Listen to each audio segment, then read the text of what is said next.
مع إمامنا يا سلام العلامة الجليل أنا في علي سنهجة الهوى أكبر مهرجاني. حياك. قدموني قدموني في تهاريج الهوى، وانظروا حول البقاء اللي تمنى واستوى.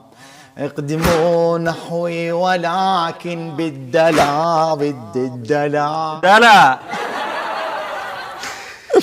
افتتاحية جميلة ومباركة من مولانا سيحدثنا ويحدث. هذه تسمى نقزة آل البيت.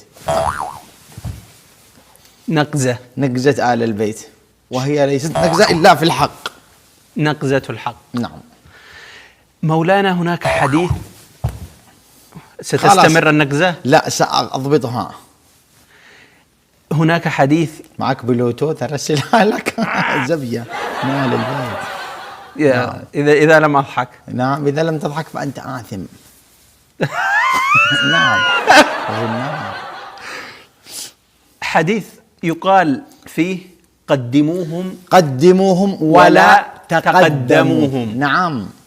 ما صحة هذا الحديث؟ ما صحة قل ما معنى، أما الصحيح فهو صحيح. هو صحيح. ما هذا القول الشائك، ما هذا النور العائك، أنذرت نذرت فهلع من قولك لا تتباكع. هيا في هي على معنى نمح وح. خسئت يا مولانا. هياك الله. من روى هذا الحديث؟ هذا رواه 10,000 واحد، وهو في المراجع، في المفيد وفي السيستاني وفي الشيرازاني وفي الكلينكس. هذا أشياء في هذا الحدود، وفي الكافي، في الكابتشينو، في كل الكتب تقول هكذا. يعني أنت الآن تقصد، وحتى في روايات غيرنا هذا ليس في كتبنا. المفهوم العام الآن للحديث أن من الذي يتقدم؟ آل البيت يتقدم. وضحت الآن الصورة. آل البيت يتقدم في كل جوانب الحياة. وغيرهم يتأخرون. من يحاول أن يتقدم عليهم؟ يعدم أو يقتل أو يقصف أو يشنهس شنهاسة الرباح المسلوفة. شنو الرباح المسلوفة؟ شنو؟ الرباح الذي أزغانها مفلحشة. يعني شنو مفلحشة؟ أي مقرشة. شنو مقرشة؟ أي لا تستطيع أن تتحرك، كما يصلب البرقشان. شنو البرقشان؟ أي الرقيق. نعم. العلم عندك غزير جدا. زليج. نعم. إذن في المسائل مثلا الدينية في الصلاة، ماذا؟ إذا كان هناك يحفظ القرآن رجل وهناك من آل البيت، لمن الأولى؟ لآل البيت، حتى ولو ما يحفظ ولا آية، ولم يتوضأ حتى ولا يصلي، حتى لو كان مسيحيا يتقدم هو. إذن فيهم البركة. هي البركة هو ليس في الشخص وفي حفظه. لا تحفظ القرآن يا داعشيني هوس، هذا لا تحفظ القرآن، اجعلها لآل البيت. تكلمنا في هذا الموضوع أكثر من مرة. هو الذي يتقدم. وحتى لو صلى الإمام وجاء من بعده شخص وراءه من آل البيت تبطل الصلاة ويدخل النار كلهم. أو يسحب الإمام. لا، المفروض الإمام ينتظر حتى يأتي آل البيت ويصلي بهم. إذا لم يأتي فالصلاة ملغية. إذا سهلت على ويحملوا إثما. من يحمل الإثم؟ يتحملوا الإثم هؤلاء الغير من آل البيت. بعض الناس يتمسخر من أهل البيت، ينكت أو يزبج ويضحك عليهم. هؤلاء أين سيذهبوا؟ يوم القيامة سيتمسخر بهم أرحم الراحم، ويجعل أهل النار يضحكون على هذا الشخص لأنه تعدى. سيؤتى في النار يسمى بالزباجون، الجهنميون الزباجون يزبجون عليه وهو يتعذب ويزبجون ويضحكون. كله عذابان، عذاب المزبجة وعذاب الملخجة.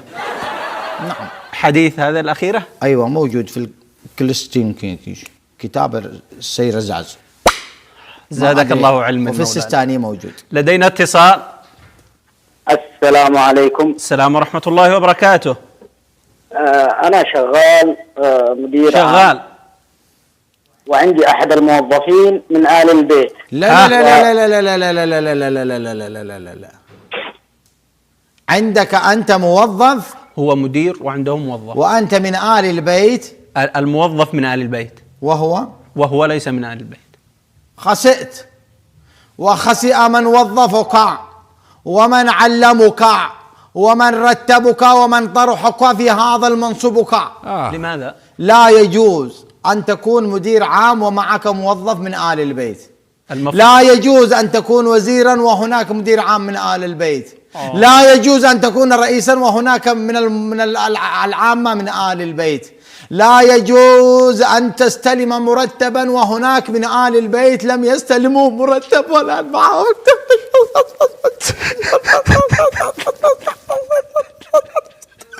الله يصيبك.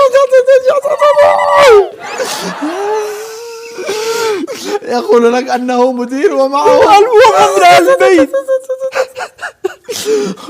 وأنت موظف هنا، موظف أنت هنا في القناة. سؤال، الأعراس مثلا والأفراح في هذا الجانب، هناك من يحضر فنان ليس من أهل البيت، ولي من أهل البيت سنين لا يحضرون عرس. حرام أن تحضر فنان مش من أهل البيت. مثلا هل عندك أمثلة؟ مثلا دائما حسين محب في كل فنان عرس. هذا فنان يعني يحضر، هو من أهل البيت؟ لا لا يجوز. من أحضر حسين محب. لماذا؟ لأنه ليس من أحضر الأخفش. صوته أجمل، يلخفش فلا أجنعمل. ولكن الفنان ما حسن محب أمانة من هنا صوته جميل. ولا هذا الثاني أتفاقي فنان ثاني في اليمن اسمه فنان قوي، ولكنهم ليسوا من أهل البيت فهم أعداؤنا، ولا يجب أن نحضر هؤلاء الفنانين. معك الكبسي ولا الأخفش أعجبك ماشي لا تعرس. أنت قد تحضر. تحضر أنت قد ما يجوز الأغاني، ما يجوز الأغاني، ما يجوز إن احنا. وبعدين أيضا في فنان ثاني أنا تحضر أنت أعراس عالمية وتستلم عليها أكيد مقابل أو نعم. أجر. نعم أنا من أهل البيت. تبحث عن أجر أو أجرة وأجر وهم مرقر. بكم تحضر العرس؟ 3000 دولار فقط بالدولار. صوتك جميل. يس اسمعنا.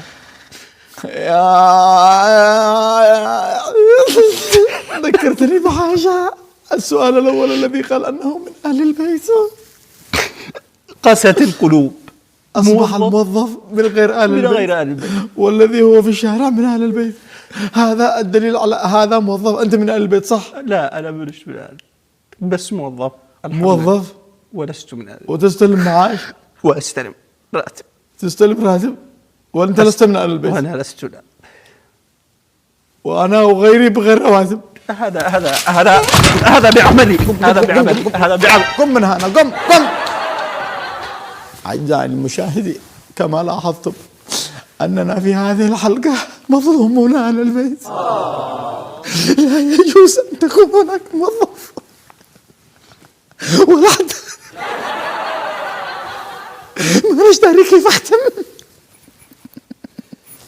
وأين المذيع؟ على العموم إن شاء الله نلتقي في الحلقة الثانية، وقد احنا كلنا من أهل البيت، الموظف والوزير كما سيحدث في اليمن. خاطركم